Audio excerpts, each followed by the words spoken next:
Hey everyone, I wanted to show you a few important things about the Creality CR10 SE. I also want to talk briefly about how and why to calibrate it, as well as how to change the filament.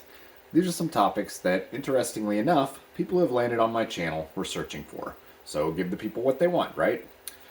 So I do love this printer. There's a lot to be said for it, especially the speed. We'll get to that in a few minutes. Amazing for the price. It's one that I feature in all my relaxing print videos. It's not, however, without its quirks, and that's actually a big part of what I'm going to tell you about today. I have timestamps and chapters listed in the description if you want to skip to the part you need, right down there. That being said, if you're thinking of setting one of these up and you're only going to watch a little bit of the video, it needs to be this next part here. Out of the box, you're going to have to assemble the unit. I found a few great tutorials on how to do that on YouTube, so give those a search, check those out, but some of them miss one very important point.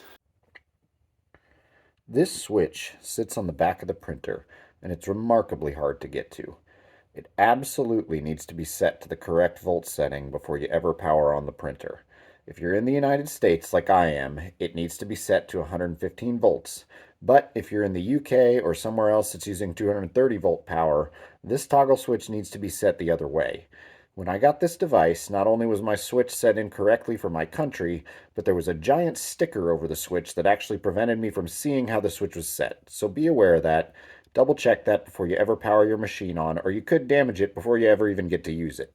Now that that's out of the way, I'm going to talk about noise levels while you hit the like and subscribe buttons. There's no two ways around it. This printer is loud. Even just having the printer powered on, not printing anything, the room has a consistent whirring sound to it as the fan runs. And when it prints, you're going to hear it from a few rooms over. If you don't have one of these printers for yourself, you can watch some of the other videos to see what I mean. The positive trade-off, though, is that they're fast. I kind of already mentioned that, but I can reliably print at 300 millimeters per second, and even small features come out fine at close to 200 millimeters per second. For reference, Benchy here prints in about 23 minutes. I think he looks pretty good. What do you think? On that note, I've found that the default print settings, at least for PLA, are a bit hot in most cases. The default extruder temperature for generic PLA is 220 Celsius, and that actually works fine for the higher-end Creality filament, but I like to run my Sunlu prints at about 205 Celsius. Also, higher temperatures will result in more brittle prints, so like with these toy glasses, I needed more flex. So I took the temperature down even a little more. I think I printed these at about 190 C. If this is your first FDM printer, one of the more intimidating moments can be switching the filament, especially if it's in the middle of a print. Fear not, this printer actually makes it really simple. This little sensor up here is designed to detect when you're running low on filament. Once there's no longer any filament inside of the thing, the blue light will turn off and the printer will find a stopping point to pull off to the side. Let's watch.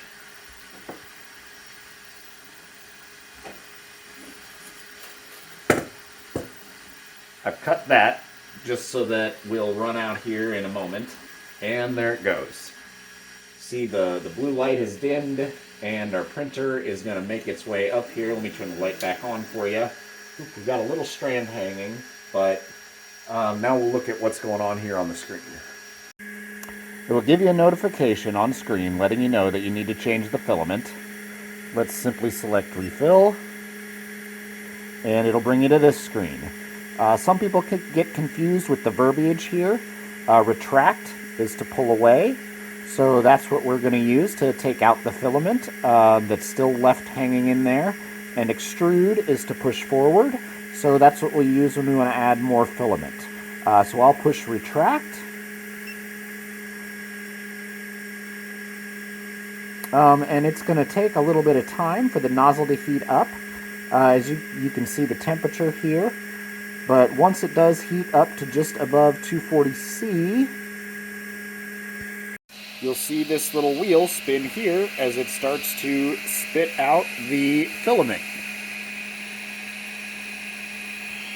And you can see it's pushing it out right down there. And it should push it out, and we should be able to pull it out of there just like that. And it did get a little stuck, so if that happens, just push down on this lever here. Should come right out. If you're just changing the roll and there's still filament on it, you'll want to clip the end off and immediately get the end into this little hook here. And if you just toss the roll to the side without doing that, you're going to end up with a tangle, and that will almost certainly result in a catastrophic print failure at some point. Not speaking from experience or anything. Now we're just going to bring this line right back through here on the sensor. Bring it into our hole, and I'm just going to push it down. Now on the screen here, I am going to go ahead and push extrude, but I don't really ever get a good extrusion by just pushing the button and waiting for it to happen. So I'm going to wait for my screen to come to about 200, right about 200C, and then I'm going to force this this piece down through. Not real hard. You just want a firm pressure. You don't want to be jamming down the Z-axis or anything, but you are going to want to kind of push it through just so that we can see the new filament coming out. And you can see I'm using a different color here just for the purpose of making it easier to see that we do in fact have a different color coming out. I've pushed way more through than you need to, but that's just really because I was making the video. You really only need a 10-20 milliliters or millimeters. And once that is done, we're just going to push home here, and we will push play to resume, and we should watch here. We'll have to bring the nozzle back up to, oops, let's pull that off of there first. We don't want to start our print with that still hanging on there. And there it goes.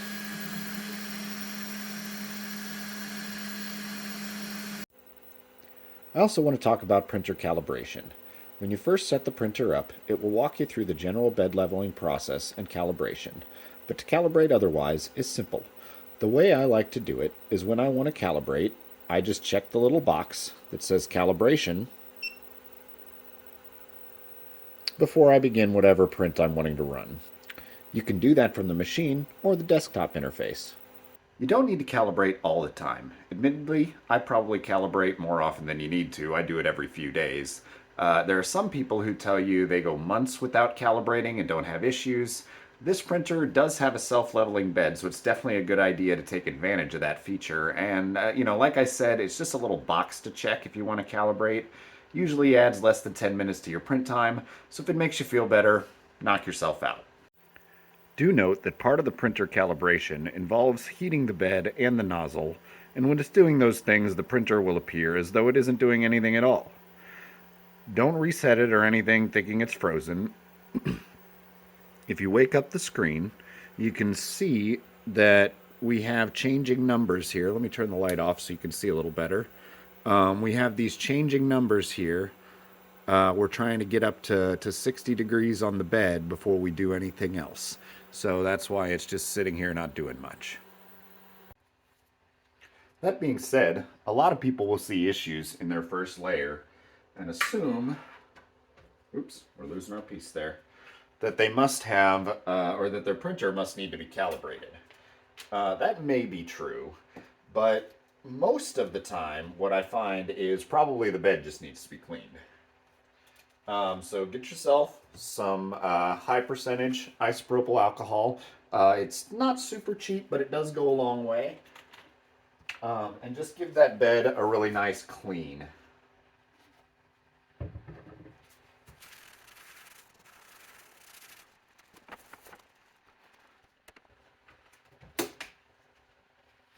If you do clean your bed and find that you're still having issues, you can usually diagnose printer problems with the self-check utility. You just go to your settings here. Oops. The little gear. And you click the equipment self-test option. You'll want to, if these aren't selected, there is an option to just select all up here. And then you'll just push start detecting. It takes about 15 minutes to get the results. Obviously, if the printer does turn up an error, you'll at least know exactly where to start your Google search adventure. So hopefully that was helpful to someone. CR10 owners, what tips would you give to other people who are looking to get into this machine? Thanks for watching. See you next time.